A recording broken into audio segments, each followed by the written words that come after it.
Agora, sim, né? Sim. Tem até um nome bonitinho para falar diferente. Agora, os neurodivergentes, tudo isso. Além de tudo isso, hoje, o nosso doutor, nosso psiquiatra Rafael Vieira de Oliveira, ele traz aí, de forma leve, reflexões, orientações e como lidar com esses desafios da vida moderna, com responsabilidade e informações confiáveis. Seja bem-vindo, doutor. Que bom ter você aqui. Obrigado, Joyce. Quero agradecer o convite, né? Foi difícil estar aqui mesmo, mas que bom que deu certo a gente conseguir organizar um horário, né? Mas muito obrigado pelo convite. Agradecer a doutora Yara. Já te botei até doutorado agora, Yara. Yara Ribeiro, minha amigona, muito obrigada por a tua indicação.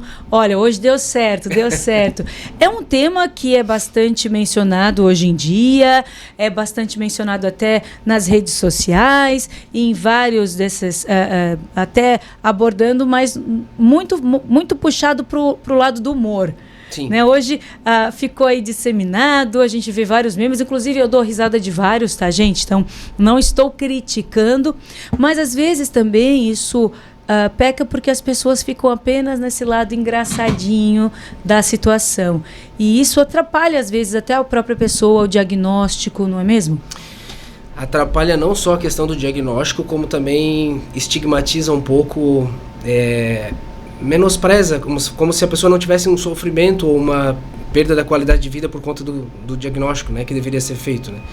Falando do TDAH especificamente, né, que dia 13 agora de julho foi o Dia Mundial da Conscientização do TDAH, essa é uma das... Existem 300 patologias psiquiátricas catalogadas. Tá? Sério? 300. Às vezes a gente vê mais, né, depressão, ansiedade, transtorno bipolar, transtorno do pânico, mas existem 300 doenças catalogadas, né?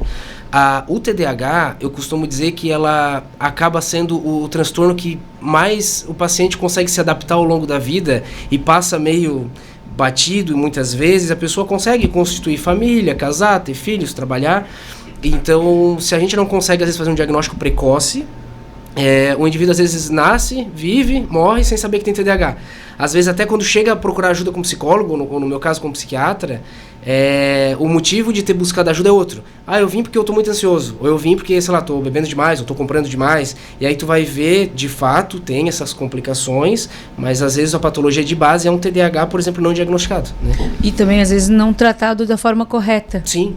Sim. E sabe que é bem interessante isso. Eu conheço algumas pessoas aí da fase adulta que não tiveram esse diagnóstico. E de vez em quando eu brinco, né? Olha, eu vou te diagnosticar ao vivo. Brinco às vezes com alguns colegas assim, porque a gente percebe nuances e situações que eu percebo, eu estou me identificando aqui. Mas nem toda pessoa que tem o transtorno de déficit de atenção com hiperatividade tem os mesmos sintomas, vamos dizer assim. Boa colocação. Assim, nós precisamos, antes de mais nada, partir do pressuposto do seguinte: o diagnóstico do TDAH, a gente costuma falar que ele é um diagnóstico dimensional, ele não é um diagnóstico categórico. Categórico é ou tu tens uma doença ou não tem. Por exemplo, hepatite, câncer, ou a pessoa tem ou não tem. No caso do TDAH, que basicamente é caracterizado por desatenção, todos nós temos atenção, né? Todos nós temos pressão arterial, todos nós temos açúcar no sangue. Então, assim, diabetes, hipertensão arterial, TDAH são diagnósticos dimensionais. Então, todos nós temos um pouquinho, mas não necessariamente isso nos faz uma pessoa com a doença, certo? Isso é muito importante. Se eu pegar 10 pacientes com diagnóstico de TDAH, assim como se eu pegar 10 pacientes com diagnóstico de depressão, de transtorno bipolar, vão ser 10 pessoas completamente distintas. Mas todas elas têm características em comum que fazem sentido pensar nesse transtorno, nesse diagnóstico, né? E a gente pode falar alguns desses diagnósticos. Agora, a galera hipocondríaca desliga o som, não ouve essa parte, porque senão já vai falar, eu tenho. Não, mas é importante falar, porque muita gente, às vezes, não tem a noção, tem esses sintomas e, às vezes, não sabe que tem TDAH. Sim. E eu falo, né, a importância que é você saber e você tratar. Porque viver sem o tratamento, e aí depois eu quero ir na parte de medicações sobre isso, porque tem pessoas que não têm o tratamento, e aí tem a vida, é casado, constitui a família, mas o que acontece às vezes? Tem problemas no casamento, tem problemas no trabalho, tem problemas no seu dia a dia, por conta que não está ali com o tratamento adequado. Poderia citar um padrão ou alguns desses sintomas que vale lembrar que não é sintomas que você tem agora ou que teve aí da pandemia para cá. Isso, não é isso. Situações que você vive desde a infância. Isso. Não é importante frisar, né, doutor? Eu acho que isso é o mais importante falando especificamente de TDAH. Porque, assim, o TDAH ele é um transtorno do neurodesenvolvimento, ou seja, obrigatoriamente surge na infância. Você nasceu com ele, por exemplo? Diga-se de passagem, sim. Não existe esse negócio de chegar no consultório, eu vim aqui porque eu estou desatento, procrastinando, não estou rendendo no trabalho e tal, e aí você vai perguntar quando é que começou? Na pandemia, depois que eu peguei Covid. Isso não é TDAH. A pessoa pode estar com desatenção, ela pode gabaritar os sintomas todos, mas se não surgiu isso na infância, isso não é TDAH. Então o TDAH, ele surge na infância. Primeiro ponto que já começa aí. E os sintomas, assim, existe um conjunto de sinais e sintomas que a gente tem que avaliar para caracterizar essa pessoa com o diagnóstico. Então são 9 sintomas de desatenção. Quando a gente está falando em crianças, ela tem que ter pelo menos 6 desses 9, adultos 5, né? E 9 sintomas de hiperatividade e impulsividade, que a pessoa não necessariamente precisa tê-los. Ou tem que ter um ou outro, pode ter ambos, né? Existem 3 tipos de TDAH. O TDAH predominantemente desatento, que é aquele indivíduo que ele é mais desatento, mas não tem nada de hiperatividade, ele até é calminho, ele fica ali sentadinho na carteira tentando prestar atenção, mas ele não é dito aquela criança bagunceira que não para quieta, né? Tem o TDAH com predominantemente hiperativo e impulsivo, que ele até não é nem tanto desatento, mas é extremamente assim, acelerado, inquieto, se entedia rápido com as coisas, está sempre buscando uma novidade e tal. E existe a apresentação combinada, que é quando tem bastante sintoma de desatenção e de hiperatividade e impulsividade, que é o mais comum. Eu gabaritei, eu até já contei aqui que eu fui descobrir isso lá quando eu levei o meu filho no Dr. Jaime Lin, na época. Sim. Que o Enzo... 2011. Eu escutei eu levei ele criança. 10 para 11, levei, ele tinha 10 anos, mas nasceu em 2001, e 9 para 10 anos na época, e a gente levou, e aí ele foi fazendo ali as perguntas que é feita, e aí no final, o Enzo não tinha tanta hiperatividade na época, ele tinha mais o transtorno de déficit de atenção, e aí quando ele terminou, eu olhei pro doutor e falei, eu gabaritei isso aí, fiz tudo, eu me encaixo em todas elas. Sim. Aí ele olhou para mim e falou, isso a gente já tem estudos, que é de forma genética, isso. Então, geralmente, né, então a gente já descobriu quem era. Eu falei, desculpa, filho, desculpa aí, filho, mas é tão interessante, porque quando veio isso, tudo fez sentido na minha vida. Tudo fez sentido na minha vida. E aí eu fiquei pensando, meu Deus do céu, agora tudo faz sentido. Eu lembro que quando, até já falei isso aqui, que quando o meu pai falava assim, e eu agradeço pelo meu pai e minha mãe saberem lidar comigo, porque ele falava, não aperta a Joyce, senão ela espana. Se me pressionasse, acabou. Sim. Se tu vinha para me impressionar, eu não rendia. Sim. Então tinha que ser com muita tranquilidade, Joyce, tá aqui. E aí, essa forma de lidar, como, né, minha mãe com 4 filhos e sabendo a distinção de cada um deles, a forma de lidar, isso foi muito bom para minha infância. Mas, em contrapartida, eu era ali, né, a lerda, a lenta, ou às vezes ali, né, a viajona, eu tinha vários apelidos, então isso surtiu também vários impactos. Até hoje eu ainda tenho aquela sensação de eu preciso saber, eu preciso estar aqui, eu não paro. E eu até falo, a minha hiperatividade me ajuda hoje, no meu dia a dia, no meu modo de ser, porque eu faço 1001 funções e faço elas muito bem, porque eu dou conta. Todo mundo pergunta, como é que tu dá conta, Joyce? Eu falei, agradeço o H do TDAH, porque isso é muito importante, mas o que eu já passei de situações difíceis, de sentar numa sala chorando no chão, ninguém sabe. Então, assim, é muito difícil também falar sobre isso. Eu até abordei um pouquinho dessa situação, que já ouvi falar que isso aí é só da modinha, tu não tem, tu tem TDAH, e tu não, estás usando isso como escudo, como desculpa, sabe?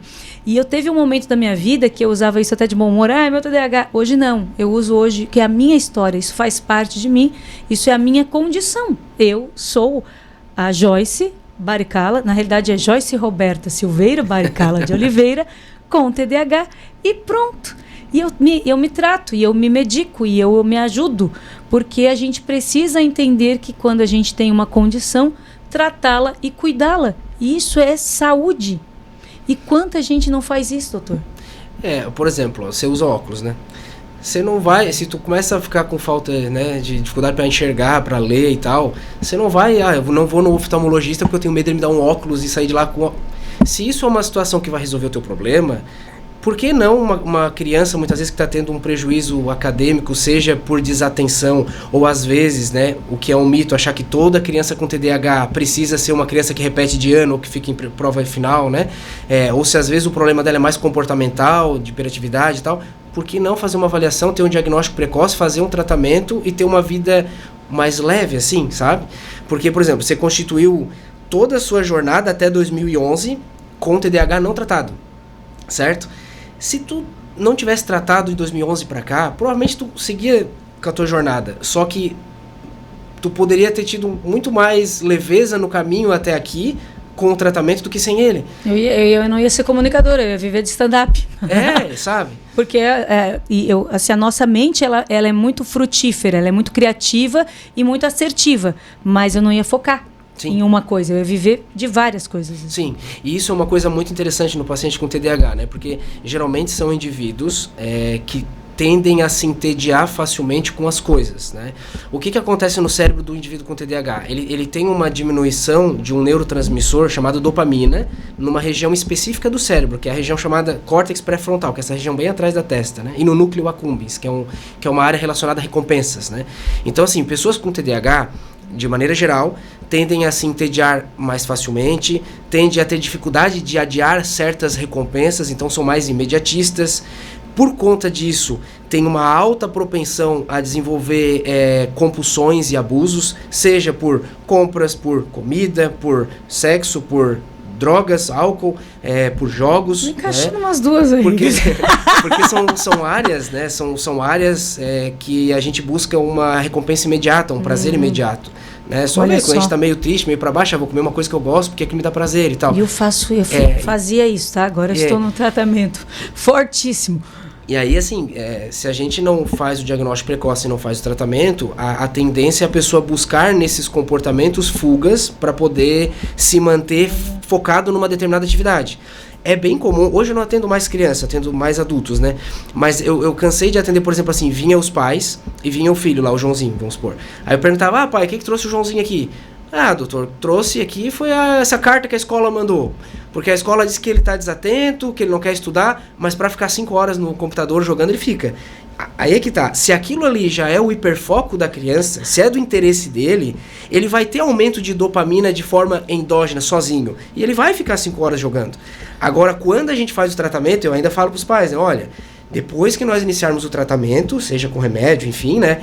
Ele vai melhorar a atenção e o foco naquilo que a escola percebe que não tá bom, mas se deixar ele não vai mais ficar 5, ele vai ficar 7, 8 horas ali, porque ele já é interessado nisso, né? Caramba, isso é muito, muito interessante, é verdade mesmo. O meu filho foi bem assim. O meu marido fez essa pergunta na época, ele falou, doutor, mas espera aí, como é que ele fecha um jogo aqui num dia... Ele fecha um jogo num dia e aí na escola ele demora. Então aí ele explicou exatamente como você falou. Isso. E aí, às vezes, os próprios pais ficam com aquele preconceito. Não vou medicar, não vou mexer nisso, não vamos fazer isso.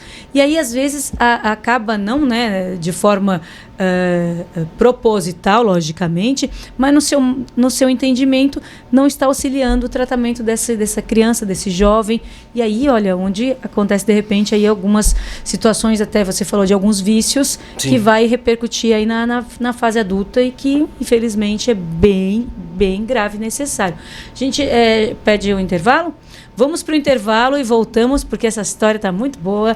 Tem muito assunto para a gente conversar. Daqui a pouco retornamos com mais Estudicidade. Não sai daí.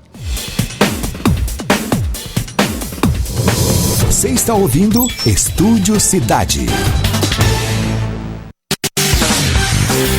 Cidade FM.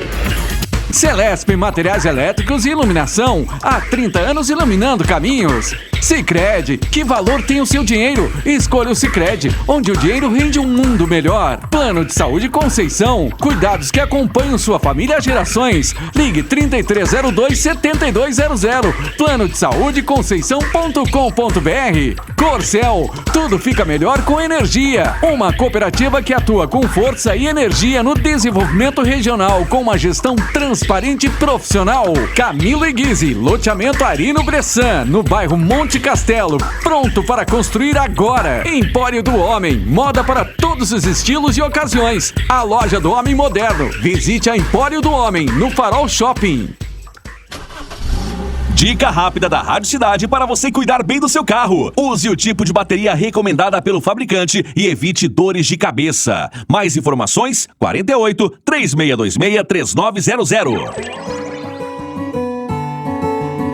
Tá valendo Prêmio Solidariedade! Participe do projeto Tampinha Solidária 2025. Junte tampinhas plásticas e leve até o tampômetro nas rádios 102 FM, Cidade Tubarão e Monte Carlo. Você concorre a prêmios em dinheiro e ainda ajuda quem precisa. Uma campanha do portal SC Todo Dia e das rádios que colocam o meio ambiente em primeiro lugar. 102 FM, Cidade Tubarão e Monte Carlo. Tampinha Solidária. Faça o bem e brilhe com a sua atitude. Patrocínio. Conheça o lançamento da CR Empreendimentos, loteamento Ricardo Bressan, Janas Imobiliárias. Sergal, há 60 anos contribuindo com o desenvolvimento e qualidade de vida de nossa região. Tubarão Saneamento, compromisso com você e meio ambiente. Apoio, Prefeitura Municipal de Tubarão.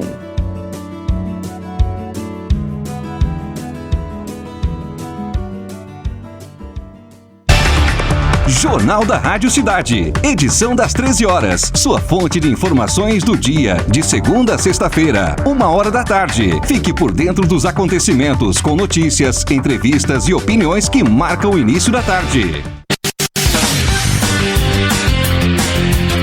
103.7. 103.7. 103.7. Cidade FM. Você está ouvindo Estúdio Cidade.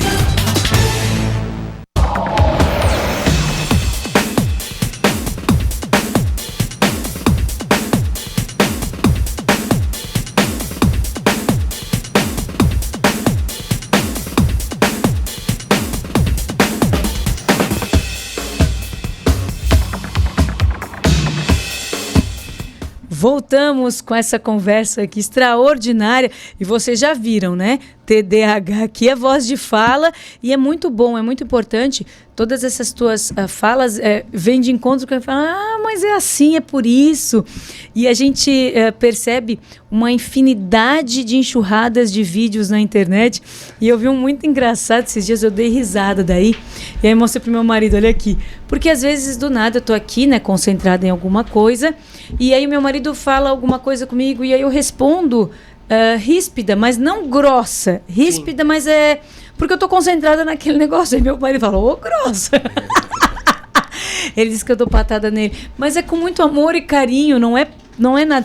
Tem isso, a gente faz isso mesmo. Na realidade, eu faço bastante, mas não é que eu quero. Volta e meia alguém vai me perguntar alguma coisa, eu falo na lata. Eu tenho uma coisa na minha vida, eu quero saber se a maioria ou isso é uma condição de quem tem TDAH. Eu tenho algo chamado sincericídio, que eu mesmo botei o nome. Eu tenho um sincericídio. Desde criança, eu não sei mentir, não adianta. Porque tu vai ver que eu tô mentindo. Porque eu vou começar a rir, eu vou começar a... Tu já vai... Então, desde criança, minha mãe perguntava, quem foi que fez isso? Foi eu. Então, eu sempre me acusava, falava e sempre falava, não fui eu. E eu tenho uma sensação de justiça, aí não só comigo, mas com a vida. Sim. Se eu vejo alguma situação, eu chego a perder momentos da minha vida para tentar resolver aquela situação. Isso me tira um pouco do eixo, porque a briga não é nem minha, doutor. Só que eu quero resolvê-la. Existe isso mesmo, assim, ó? Existe. E tem outro remédio para isso?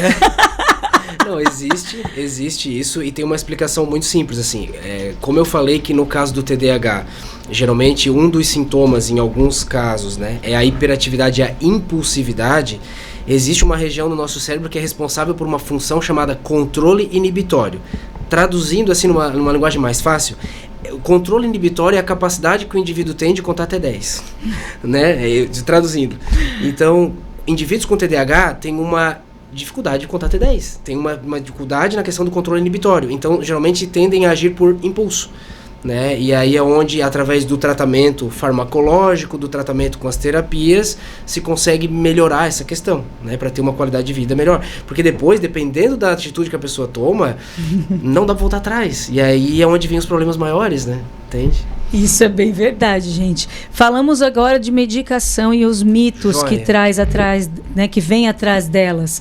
Eu até falei isso na segunda-feira, não é, Paulo? Sobre as medicações. Eu já ouvi de muita gente falar, eu não acho certo tomar remédio, eu não acho certo isso ou aquilo. E cada um segue na luz que tem, segue o tratamento que quiser, óbvio. E aí eu trouxe a minha história. Depois que eu comecei a estar medicada, é outra pessoa. Eu lembro que aqui, 2023 para 2024, eu pedi para minha médica, doutora Natália, pedi para a psiquiatra e falei, tem um remédio aí novo que tá todo mundo falando, eu vou falar o nome, mas ninguém faça isso em casa. O tal do Venvanse, todo mundo falando, uma febre. Joyce, ele é muito caro, mas eu tava rica na época, assim. Eu quero tomar esse remédio porque tá todo mundo falando. Tá? Vou te receitar, era em dezembro, nunca me esqueço, doutor. Comprei, uma semana tomando, aí eu estava concentrada, mas eu concentrava no bem e no mal. Eu me concentrava na verdade da vida e aquilo me trouxe assim uma tristeza. E aí a minha essência, a Joyce, não era mais a Joyce. Eu olhava o mundo e falava, que triste esse mundo. E aí eu comecei a falar, não, isso aqui não é bom. E como eu tinha perdido a minha mãe recente, ela falava, não, Joyce, isso é o luto. Eu falei, não é. Tem alguma coisa errada, porque também tem a medicação certa para cada pessoa. Exato, isso mesmo. E aí eu parei de tomar e aí eu fui pedir para ela, agora eu tô de férias, eu só retorno em janeiro. Eu fiquei 2 semanas sem a medicação. E eu entrava no ar e falava, seja o que Deus quiser. Por quê? Eu pedi ajuda na época para o meu operador, se eu não me engano era o Dematê, eu falava, Dematê, me ajuda. A responsabilidade do meu dia hoje está sobre ti. E eu tinha que... Aí eu escrevia tudo, né, seguia o roteiro para eu não sair do prumo. Eu dava conta? Com toda certeza, porque eu não mexe no meu intelecto, não tira a minha forma de ser, de pensar, ou as minhas pesquisas, não tira isso. Mas o foco é que me tira. Então eu fazia um esforço sobrenatural para conseguir vencer meu dia, e no final do dia eu estava esgotada. Isso aí. Primeiro um abraço para a Natália, minha amiga, e se formou comigo, inclusive, minha colega, um abraço. Falando dos medicamentos, desculpa, isso é muito importante, tá? Hoje se sabe que os medicamentos utilizados para o tratamento do TDAH, desde os primeiros, os mais clássicos, como o metilfenidato, que é popularmente conhecido como a Ritalina, né? Assim como o Venvanse e outros mais, são extremamente seguros, tá? É natural, às vezes, os pais queixarem e falarem assim, doutor, mas será que tem que dar remédio? Ele é muito pequenininho. Tá, e no longo prazo, esse remédio não pode dar algum problema? Não corre o risco de dar dependência, porque às vezes é um tarja preta e coisa e tal? Então, não, a gente até esquece de tomar, tá? Assim, para quem nunca tomou e nunca fez o tratamento, eu entendo essa preocupação. Mas uma vez que o indivíduo começa a se tratar e vê o benefício que aquilo traz, a própria pessoa não quer deixar de usar o medicamento. Porque é como tu ter falta de vista e botar um óculos e de repente, não vou tentar não usar o óculos essa semana. Vai conseguir fazer as coisas? Vai, mas com certo prejuízo, né? Então, vamos lá. Agora, no ano 2024, se eu não me engano, foi março de 2024, tá? Saiu o maior estudo publicado, um estudo sueco, o maior estudo publicado para avaliar a questão dos riscos dos efeitos colaterais no longo prazo dos medicamentos utilizados para o TDAH. E daí eles pegaram quase 150 mil participantes com TDAH, então você vê que é um estudo gigantesco, entre 6 anos de idade até 63 anos, se eu não me engano. Então, desde crianças, adultos jovens, adultos e idosos, né? E o que esse estudo mostrou? Foi um estudo observacional, um estudo de coorte, que faz um acompanhamento ao longo do tempo desses indivíduos, né? Durante mais de 10 anos, né? E esse estudo mostrou algo que nós já sabíamos. Primeiro, que o remédio ele é seguro, né? E o que mostrou que nos chamou mais atenção, que aí a gente desconfiava, é que além do remédio ser mais seguro, ele não aumentou o risco de mortalidade ou de complicação no longo prazo. Pelo contrário, ele diminuiu o risco de morte por todas as causas indiretamente, às vezes relacionadas ao TDAH, do que se o indivíduo não tivesse tratado. Então, por exemplo, se eu tenho TDAH, eu sei que por ter TDAH não tratado, eu tenho uma maior propensão a me envolver em acidente de trânsito, a usar droga e por ter uma overdose e morrer, a me colocar em risco em situações. Esses indivíduos não tratados que supostamente morreriam de acidente, de overdose, eles diminuíram a mortalidade por conta do tratamento. Então, assim, essa preocupação, esse mito de que, não vou dar remédio porque vai me deixar o menino dopado, ou coisa do tipo, isso precisa ser desconstruído. Mas eu entendo, a psiquiatria ela veio de um histórico passado muito difícil, assim, né? O primeiro medicamento que veio no Brasil para tratar na época da depressão é no início da década de 50. Então pensa, né, na nossa geração, tá? Na época das nossos avós, se alguém tivesse, por exemplo, depressão, não tinha muito o que fazer em termos de remédio. Então, ou a pessoa melhorava sozinha, ou não melhorava e piorava e internava, enfim. Então, naquela época, o psiquiatra era visto como médico que trata loucos, porque a pessoa às vezes piorava e saía de si, né? Ou, na época dos nossos pais, que daí já tinham alguns medicamentos, embora com vários efeitos colaterais. Não, psiquiatra é o médico que deixa a pessoa dopada, porque o remédio até ajudava por um lado, mas tinha efeitos colaterais. Só que agora, com os novos estudos, os medicamentos estão muito mais, tecnologicamente falando, estão com muito menos efeitos assim adversos, né, sabendo utilizar, né? Então, olha, graças a Deus, a gente agradece muito, né?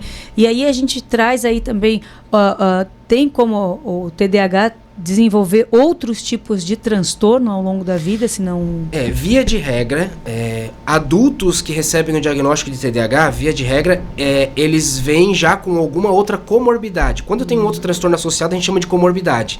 Então, no caso dos adultos, o mais comum é ter comorbidade com transtornos de ansiedade ou com depressão, muitas vezes transtorno bipolar, transtorno por abuso de substância, né? Em crianças, a comorbidade mais comum é o TOD, é o transtorno de oposição e desafio, né? Olha. Que o próprio nome já diz o que é, né? Mas também ansiedade, enfim. Então, no caso do adulto, a gente começa, às vezes, o tratamento de trás para frente. A gente começa tratando primeiro a comorbidade, a ansiedade, por exemplo, conforme estabiliza e melhora, aí a gente começa a tratar o TDAH. E na criança é um pouquinho diferente, né?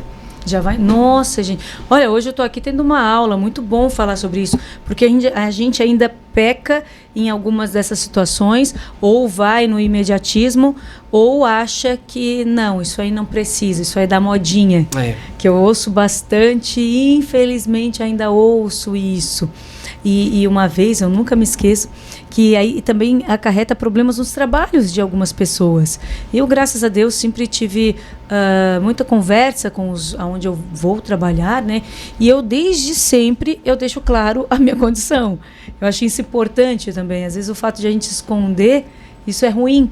Porque, eu acredito que sim. Né, não sei, claro, cada um, né, faz do jeito que pensa, mas existem leis também que amparam aí o pessoal com transtorno de déficit de atenção com hiperatividade? Sim, a gente teve um grande avanço agora, inclusive, acho que foi a Camila, a doutora psicóloga que esteve aqui hoje, né? Ela falou sobre uma das leis muito importantes que veio agora no passado, que é a Lei 14.831, que fala sobre o certificado das empresas amigas da saúde mental, vamos dizer assim, né? Então, as empresas elas já estão se preocupando com a questão de manter a saúde mental dos seus colaboradores para poder evitar o absenteísmo no trabalho. E se a gente for pegar dados, por exemplo, da Previdência Social, lá do INSS, as principais causas de absenteísmo no trabalho hoje são causas psiquiátricas. depressão, ansiedade, enfim. E pessoas com TDAH não tratados, eles têm maior prejuízo no trabalho do que pessoas sem o TDAH ou com o TDAH tratado, no caso, né? Por conta de, às vezes, procrastinar e mudar de emprego constantemente, enfim. Né? Então, assim, hoje existem algumas leis, né?